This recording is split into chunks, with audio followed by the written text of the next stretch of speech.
오늘은 믿음의 한 걸음이 역사를 바꾼다라는 제목으로 함께 은혜를 나누고자 합니다.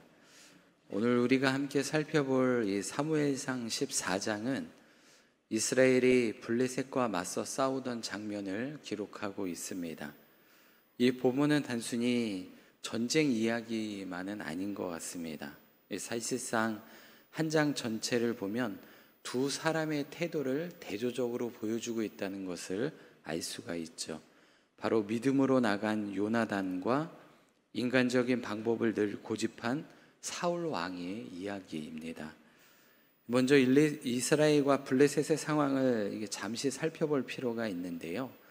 블레셋은 당시 해안 평야를 차지하고 있던 강한 민족으로 철기 문명을 통해 무기면에서 이스라엘보다 훨씬 앞서 있었습니다. 그래서 블레셋은 자주 이스라엘을 압박하며 공격해 들어왔죠.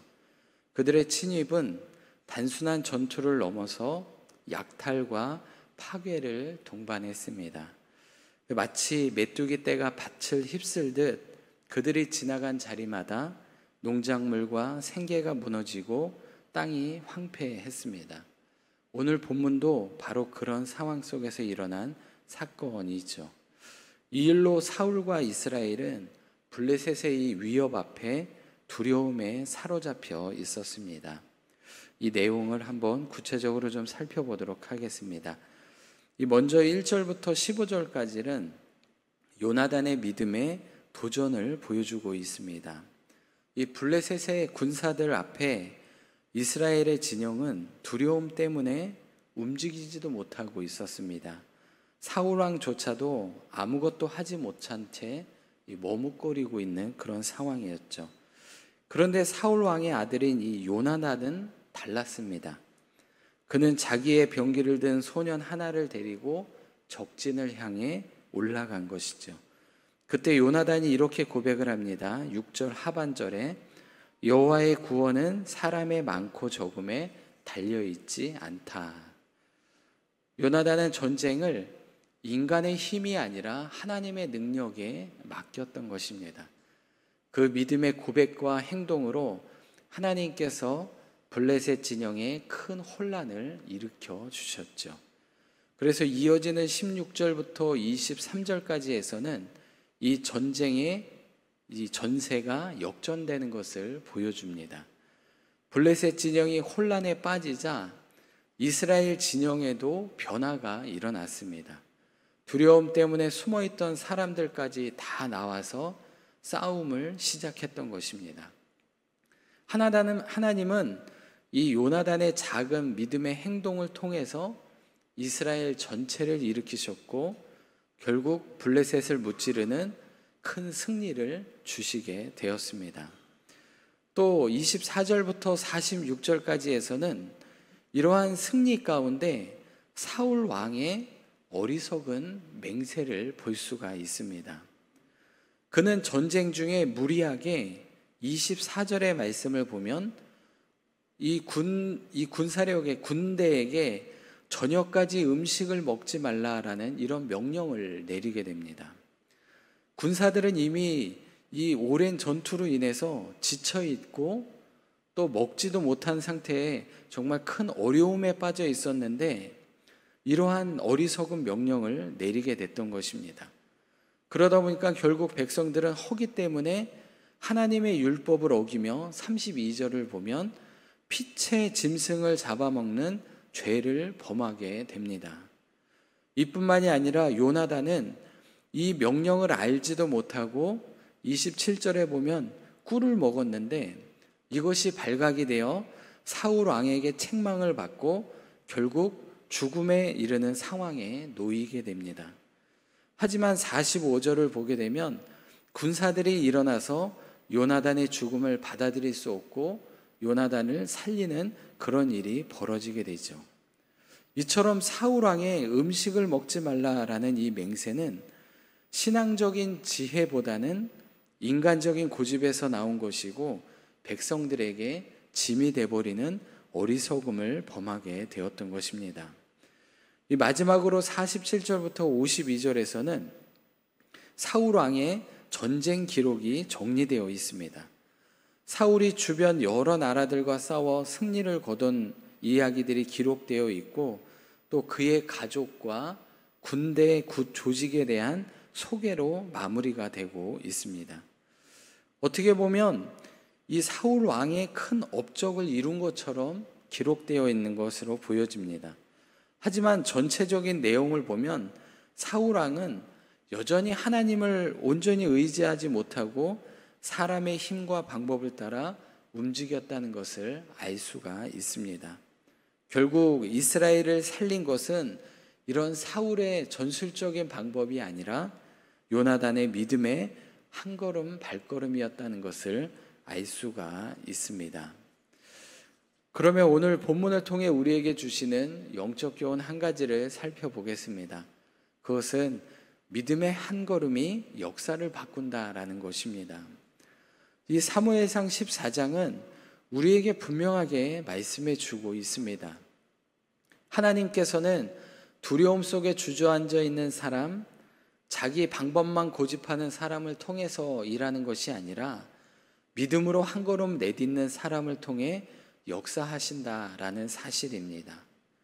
이스라엘에게 블레셋은 늘 넘을 수 없는 강한 적이었습니다.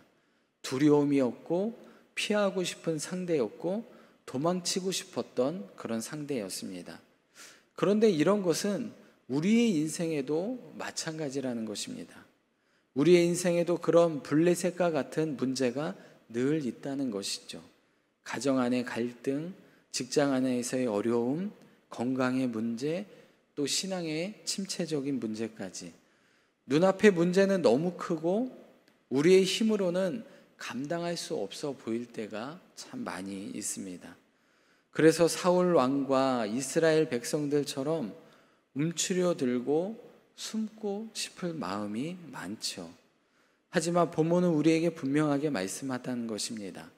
요나단의 작은 믿음의 발걸음을 통해 하나님은 큰 승리를 주셨다라는 그 사실입니다. 그런데 우리는 왜 이렇게 믿음의 한 걸음을 내딛기가 어려운 것일까요? 여러 가지 문제가 있지만 첫 번째는 눈앞의 현실이 너무 커 보이기 때문에 그렇다는 것입니다. 문제는 크고 나는 너무 작아 보입니다. 그래서 우리는 쉽게 해봤자 안 돼 라는 마음에 포기할 때가 많기 때문이죠. 두 번째는 계산과 조건에 사로잡힐 때 그렇습니다.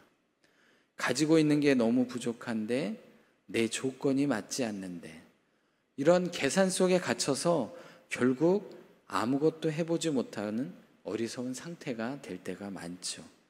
세 번째는 체면과 실패 때문에 우리는 실패할 때가 많습니다. 혹시 실패하면 어떡하지? 사람들이 나를 이상하게 생각하면 어떡하지? 이런 두려움이 우리의 발걸음을 막을 때가 많습니다. 하지만 요나단은 현실보다 하나님을 바라보았습니다.